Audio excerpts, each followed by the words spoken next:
14 अगस्त 2005 सुबह का वक्त था। हीलियोस फ्लाइट 522 साइप्रस के लामका इंटरनेशनल एयरपोर्ट से ग्रीस के एथेंस इंटरनेशनल एयरपोर्ट जाने के लिए तैयार थी।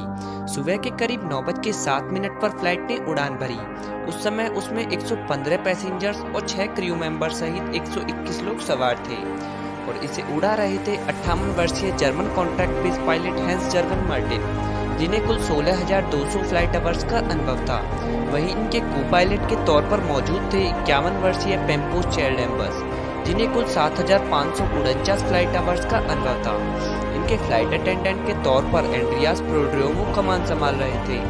उड़ान भरने के 5 मिनट बाद करीब 9:12 पर प्लेन 12,040 फीट की ऊंचाई पर पहुंच गया। इस ऊंचाई पर पहुंचने के बाद ही अचानक प्लेन में एक अलार्म बजने लगता है। जब इस अलार्म की जांच की गई तो पता चला कि ये take off configuration warning alarm था, जिसे देखने के बाद दोनों पायलट हैरान हो गए। और वो इसलिए क्योंकि टेक ऑफ कॉन्फ़िगरेशन अलार्म तब बजता है जब प्लेन ग्राउंड पर होता है और उड़ान भरने के लिए तैयार नहीं होता। ऐसे में 12,000 फीट की ऊंचाई पर इस अलार्म के बजने का मतलब दोनों पायलट को समझ नहीं आ रहा था।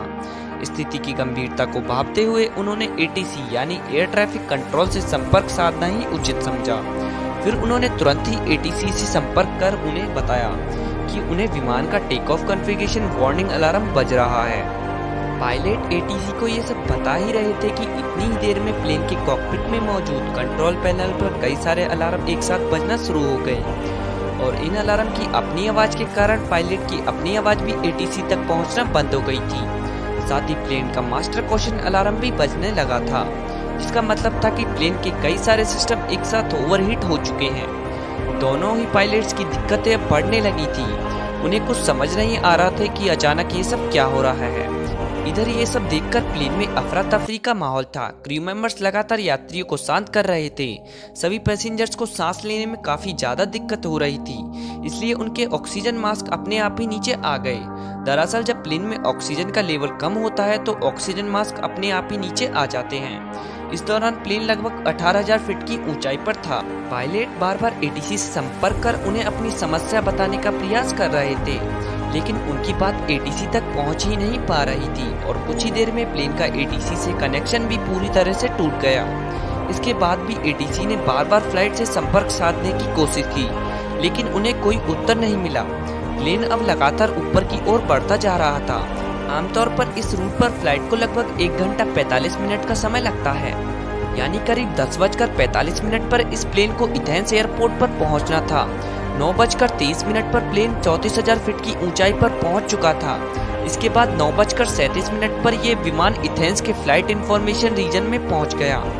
10:12 से 10:50 तक एथेंस ATC यानी Athens air traffic control radio calls के जरिए इस प्लेन से संपर्क साधने की कोशिश करती रही, लेकिन उन्हें कोई जवाब नहीं मिला। अब 10:45 हो चुके थे और इस प्लेन को एथेंस इंटरनेशनल एयरपोर्ट पर लैंड करना था, लेकिन प्लेन का अभी तक कुछ अता पता नहीं था। कुछ अनहोनी की आशंका के चलते ग्रीस अधिकारियों ने तुरंत ही 2 सबसे बढ़िया F-16 फाइटर जेट को इस विमान को ढूंढने के लिए भेजा। कुछ ही देर में इन फाइटर जेट्स ने हीलियोस फ्लाइट 522 को ढूंढ लिया। इनमें से एक फाइटर जेट उड़ते उड़ते इस विमान के बहुत करीब आ गया था, ये देखने के लिए कि अंदर आखिर चल क्या रहा है। तो इस फाइटर जेट पायलट ने विमान के अंदर देखा कि को पायलट की सीट पर कोई बैठा हुआ है, वहीं मेन पायलट अपनी सीट पर बेसुख हालत में पड़ा हुआ है। और अब ये फाइटर जेट्स पीछे गए और अब इसने पीछे वाली खिड़की से प्लेन की हालत का जायजा लिया। इन फाइटर जेट्स के पायलट के लिए तो हैरानी की बात तो ये थी कि अपने बराबर में 2 फाइटर जेट्स के उड़ने के बावजूद भी किसी भी पैसेंजर्स ने मुड़कर इनकी तरफ नहीं देखा। किसी भी पैसेंजर्स की तरफ से उन्हें कोई भी रिएक्शन नहीं मिला। तभी लगभग 11:49 पर फाइटर जेट्स के पायलट ने देखा कि एक शख्स प्लेन के कैबिन से होकर कॉकपिट की तरफ जा रहा है। कुछ ही सेकंड में ये शख्स पायलट की सीट पर बैठा हुआ दिखाई दिया। कॉकपिट में बैठे इस शख्स को देखकर फाइटर जेट्स के पायलट ने इसे इशारा कर स्थिति के बारे में जानना चाहा। शख्स भी उन फाइटर जेट्स के पायलट को कुछ बताना चाह रहा था, लेकिन वो कुछ बोल ही नहीं पाया। तभी लगभग 1 मिनट बाद 11:50 पर प्लेन के लेफ्ट इंजन ने काम करना बंद कर दिया और प्लेन लेफ्ट साइड की तरफ झुक गया और प्लेन लेफ्ट साइड से झुककर तेजी से नीचे की ओर गिरने लगा। पायलट सीट पर बैठा वो शख्स इसे कंट्रोल करने की कोशिश तो कर रहा था, लेकिन वो इसे कंट्रोल नहीं कर पा रहा था। अब ठीक 12 बजे प्लेन के राइट इंजन ने भी काम करना बंद कर दिया। प्लेन का कंट्रोल अब पूरी तरह से खो चुका था। 12:04 पर प्लेन एथेंस से लगभग 40 किलोमीटर दूर रेमिटिको की पहाड़ियों से जाकर क्रैश हो गया और उसके क्रैश होने के साथ ही उसमें सवार क्रू मेंबर सहित 121 लोगों की मौत हो गई।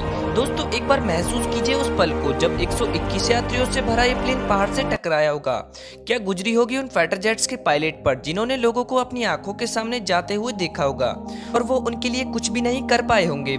इसके बाद ग्रीस में फ्लाइट 522 के क्रैश होने की खबर सभी जगह आग की तरह फैल गई। तुरंत रेस्क्यू ऑपरेशन चलाया गया। सभी 121 लोगों की डेड बॉडीज को एक एक करके ढूंढकर बाहर निकाला जाने लगा। लेकिन जब हादसे में मिली कुछ लोगों की डेड बॉडीज की ऑटोप्सी की गई तो एक चौंका देने वाली बात निकल कर आई।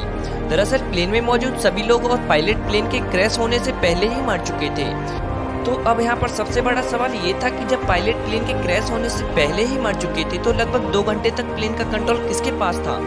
दोस्तों, हमने वीडियो की शुरुआत में एक व्यक्ति का जिक्र किया था, फ्लाइट अटेंडेंट एंड्रियास प्रोड्रोमो, जिन्होंने अभी तक इस जहाज को संभाले रखा था क्योंकि अंत में उनकी ही आवाज एटीसी को सुनाई दी थी। एंड्रियास ने करीब 5 बार मेडे मेडे कहकर मदद की गुहार लगाई थी।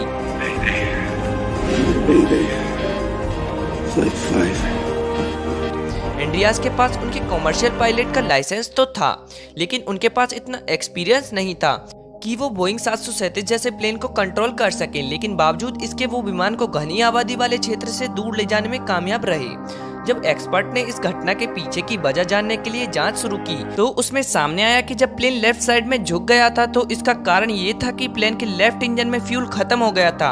अभी भी इस हादसे की जड़ तक पहुंचना बाकी था। तभी अचानक एक इन्वेस्टिगेटिव ऑफिसर की नजर कंट्रोल पैनल के एक बटन पर पड़ी। ये बटन था प्लेन के प्रेशर को सेट करने का। इस बटन को देखते ही उस ऑफिसर को सारी कहानी समझ में आ गई। आपकी जानकारी के लिए बता दें कि प्रेशराइज बटन पूरे जहाज में एयर का प्रेशर कंट्रोल करता है।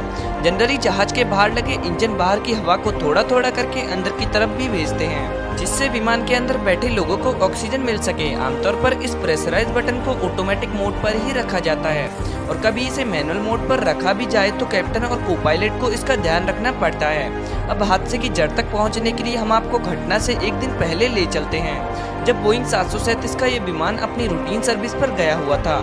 वहाँ इसको अच्छे से चेक करके इसकी सर्विस की गई। वहीं इसकी जांच करने वाले लोगों ने इसे मैनुअल मोड पर करके ही पायलट को सौंप दिया था।